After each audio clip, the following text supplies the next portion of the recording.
استاذ ہی ہوتا ہے۔ جب امام ابو یوسف قاضی ہو گئے تو ان کی بارگاہ میں ایک سوال آیا۔ ایک آدمی نے سوال پیش کیا، حضور میں نے دھوبی کے یہاں کپڑا دھلنے کے لیے دیا تھا اور کپڑا دھوبی کے یہاں سے گم ہو گیا اور دھوبی کپڑے کی دھلائی مانگ رہا ہے، تو کیا شرعاً دھوبی کپڑے کی دھلائی کا مستحق ہے؟ تو امام ابو یوسف نے کہا کہ مستحق نہیں ہے۔ تو پوچھنے والے نے کہا کہ آپ غلط جواب دے۔ تو امام ابو یوسف نے کہا کہ دھلائی کا مستحق ہے، کہا آپ یہ بھی جواب غلط دے۔ امام ابو یوسف نے کہا کہ تم پوچھنے آئے ہو کہ میری تصحیح کرنی ہے، یہ دونوں بات کیسے غلط ہو سکتی ہے؟ دھوبی کے یہاں سے کپڑا گم ہو گیا، وہ دھلائی مانگ رہا ہے، تو یا تو وہ دھلائی کا مستحق ہوگا یا دھلائی کا مستحق نہیں ہوگا۔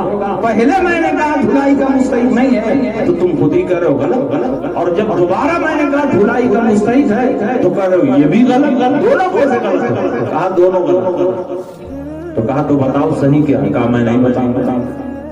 تو کہا کہ مت بتاؤ، ہمارے استاذ ابھی زندہ ہیں، جس سوال کو کوئی نہیں حل کر پاتا امام اعظم ابو حنیفہ بھاگتے ہوئے جیل میں گئے۔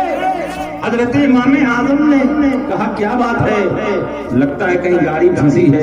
کہا حضور ایک عالمی نے مجھ سے سوال کیا ہے کہ میں نے دھوبی کے یہاں کپڑا دھلنے کے لیے دیا تھا اور دھوبی کے یہاں سے کپڑا گم ہو گیا، تو تم نے کیا جواب دیا؟ امام ابو یوسف نے کہا کہ میں نے پہلے کہا کہ وہ مزدوری نہیں پائے گا، دھلائی نہیں پائے گا، تو اس سائل نے کہا غلط۔ امام اعظم نے کہا ٹھیک ہے، اس نے کہا حضور میں نے دوبارہ پھر کہہ دیا تھا کہ دھلائی پائے گا، تو سائل نے کیا کہا؟ سائل نے کہا یہ بھی غلط۔ امام اعظم نے کہا وہ ٹھیک کہہ رہا تھا، وہ بھی غلط، یہ بھی غلط۔ تو کہا حضور آپ بھی وہی فرما رہے ہیں، تو صحیح کیا ہے؟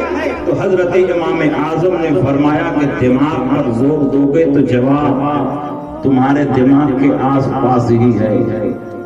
کپڑا دھلنے کے بعد گم ہوا کہ دھلنے سے پہلے گم ہوا؟